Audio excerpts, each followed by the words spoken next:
नमस्कार, मैं हूं पूजा सिंह और आप लोग देख रहे हैं बुलंद आवाज़ पूजा सिंह के साथ। आज 14 अप्रैल है, बाबा साहेब डॉक्टर भीमराव अंबेडकर की 135वीं जयंती है। ना सिर्फ पूरा देश बल्कि विश्व में भी जहाँ जहाँ पर भी बाबा साहेब के अनुयायी हैं, वो सभी लोग इस महापर्व को पूरे हर्षोल्लास के साथ, पूरी ऊर्जा के साथ, पूरे जोश के साथ मना रहे हैं। और जहाँ मैं रहती हूँ लखनऊ में, उसी से ही लगा हुआ भवानीपुर गांव है, वहाँ पर भी बाबा साहेब की ये जयंती बहुत ही धूमधाम से और बहुत ही उत्साहपूर्वक मनाई जा रही है। मेरे साथ यहाँ पर कुछ महिलाएं हैं जो बात करेंगी मेरे साथ, तो मैं आप लोगों को सुनवाऊंगी कि वो क्या सोचती हैं, क्या कहती हैं, बाबा साहेब के प्रति क्या विचार हैं। तो आप लोग देखिए आगे का वीडियो। मैं सोनी देवी, जय भीम, नमो बुद्धाय आप सभी लोगों को। मैं आज यहाँ पर अपने मायके में आई हुई हूँ और मैं बाबा साहब भीमराव अंबेडकर जी की जयंती को मनाने के लिए यहाँ पर मैं हर साल आती हूँ अपने ससुराल से।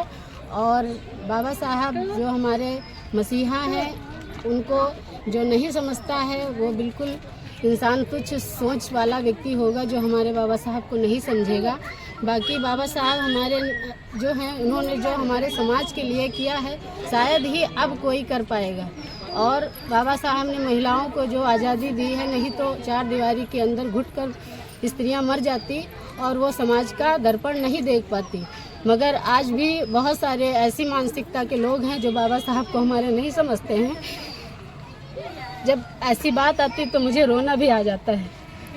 चलिए आप भावुक मत होइए। कहते हैं कि ना खुदा ना ईश्वर ना किसी सिकंदर ने खोले हैं, ना खुदा ना ईश्वर ना सिकंदर ने खोले हैं, मेरे समानता के रास्ते मेरे बाबा साहब ने खोले हैं। बहुत बढ़िया, बहुत बढ़िया, शाबाश। स्कूल हमें भले ही माँ बाप भेजते हैं, स्कूल भले ही हमारे माँ बाप भेजते हैं, पर स्कूल के दरवाजे हमारे बाबा साहब ने खोले हैं। बहुत बढ़िया। इसलिए मैं अपने बाबा साहब को बहुत मानती हूँ और जो नहीं मानता है, मेरा प्रार्थना है कि वो बाबा साहब को समझें और उनके मिशन को आगे बढ़ाने का प्रयास करें, नहीं तो ये समाज डूब जाएगा। धन्यवाद। आज बाबा साहेब की जयंती है, इस अवसर पर बाबा साहेब के बारे में क्या कहना चाहती हैं आप लोग, क्या सोचती हैं? बेसिकली ये है, बाबा साहब हमारे लिए भगवान के रूप में आए हैं, हम उनको भगवान मानते हैं। और किस तरीके से बाबा साहेब को आप याद करती हैं, किस तरीके से उनके लिए, किस तरीके से आप सोचती हैं एज अ वुमेन, एक औरत के तौर पर, एक महिला के तौर पर? हमको बाबा साहब ने आए तो उनको अधिकार दिलाए, इतना सब कुछ आज मिला हुआ है। बाबा साहब की सारी देन है हमारे लिए भाई, तो इसलिए हमारे वो भगवान है। बाबा साहब के बारे में पता है? हाँ। बताओ। बाबा साहब महार जाति के थे और उनको स्कूल जाने की आज्ञा नहीं दी जाती थी क्योंकि वो नीची जाति से थे। कहते थे नीची जाति को बहुत छुआछूत माना जाता था कि नीची जाति को छूना भी एक पाप जैसा था, और उनको पानी भी नहीं दिया जाता था। अपने से समझते थे कि इनका छुआ हुआ पानी हम पी लेंगे तो जहर के बराबर है।